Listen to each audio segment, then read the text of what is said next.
welcome back to Between Two Barrels. That was, so I asked in one of the previous videos what we should call it, and that was the only reply. One person said they liked Between Two Barrels, so this is for you. Yeah, there's barrels around here somewhere, so I'm sure we're between them. Hi, I'm Eric.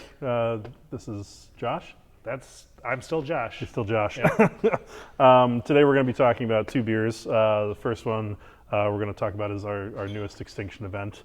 Has that got a Spinosaurus? Is that what that is in the front there? That's a good question. I think it is a Spinosaurus. It looks like a Spinosaurus. I don't know if you guys have noticed, but there has never been a repeat of a dinosaur other than when we did a batch of Extinction Event. Again, it kept the same dinosaur, but we've had a new dinosaur every time. So. Absolutely. Our commitment to bringing you new extinct animals every single time is... At some point, maybe we'll have to make animals extinct. Yeah. But maybe a woolly mammoth, maybe a dodo bird. Saber-toothed tiger. There you go. Dodo bird's too soon, dude. Too soon. Sorry, I didn't want to bring that up. So fans of our Extinction Event series are going to love this one.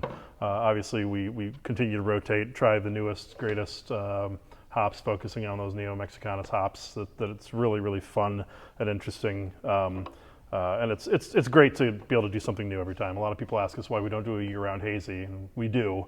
It's just different every time. So yeah, I mean, between the batch beers and the Extinction Event beers, and I think people have realized that this year, that there is always a hazy IPA of some kind available on tap or in the grocery stores. That's the goal. We know that's what everyone likes to drink. I like to drink them. I actually have grown in my love of them as we've made them. Yeah, me too. But the idea with Extinction Event was always that it would be rotating. We've never really talked to you guys about it, I guess, but always that it would always be rotating, and that we would always tell you exactly what hops we used so that you could learn about new hops with us. Oh my God. So always at the top of the can, and you can kind of develop or figure out over time what hops you like, what hops you don't, because there's a ton of them. That's true. Yeah. Cheers. Cheers. So this is Amarillo, Lotus, and Sultana. Lotus is, we've put it basically in our last three hazies because I love it. It's like an orange vanilla kind of creamsicle almost kind of character to the beer. Amarillo, you guys probably know, it's been a classic hop for a while, really popular in a lot of West Coast IPAs.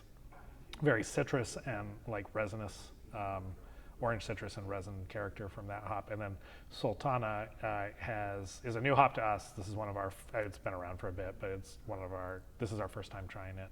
I don't think we even did it in a small project. And it's very similar in its descriptive characteristic, maybe a little more floral to Amarillo, but that citrus character. So this is supposed to be an orange and pine beer with a little backup vanilla and that kind of soft mouthfeel that Extinction Events always have. And I think that's what it is. I think that's how it turned out. Yeah, it's definitely not full-on like Orange Julius, like overly sweet in any sense. It's definitely resinous. But yeah, if you like hops, you're gonna enjoy this one. Hops IPA. It's a way to I kind of think of it as a big Citra beer without any Citra in it. So yeah, that's good. That's good. Yeah. So, but yeah, nice and hazy, wonderful. So, well done, sir.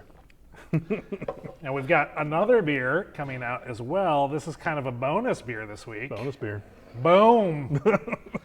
You like that? We just had it ready. We amused ourselves.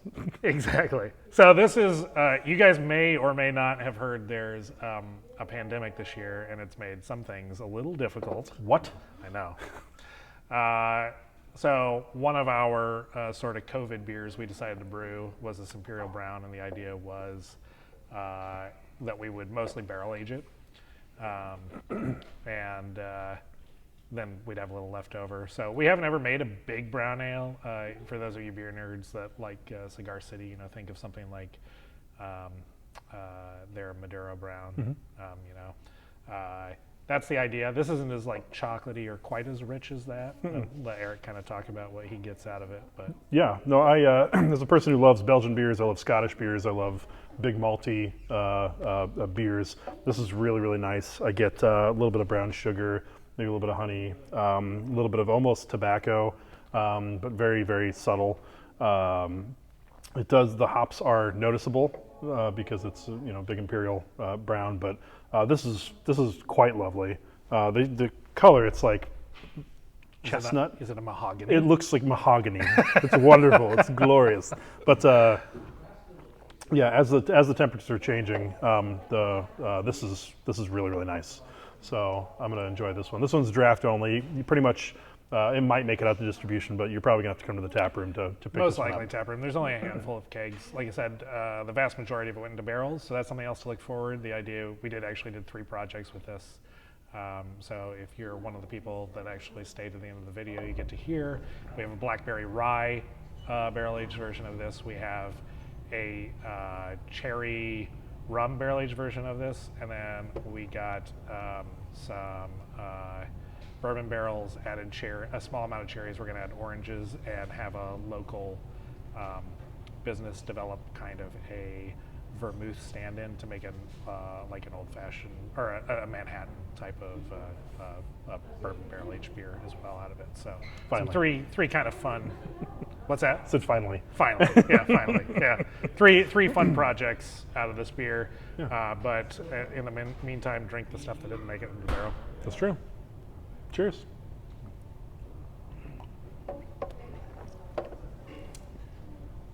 Nice.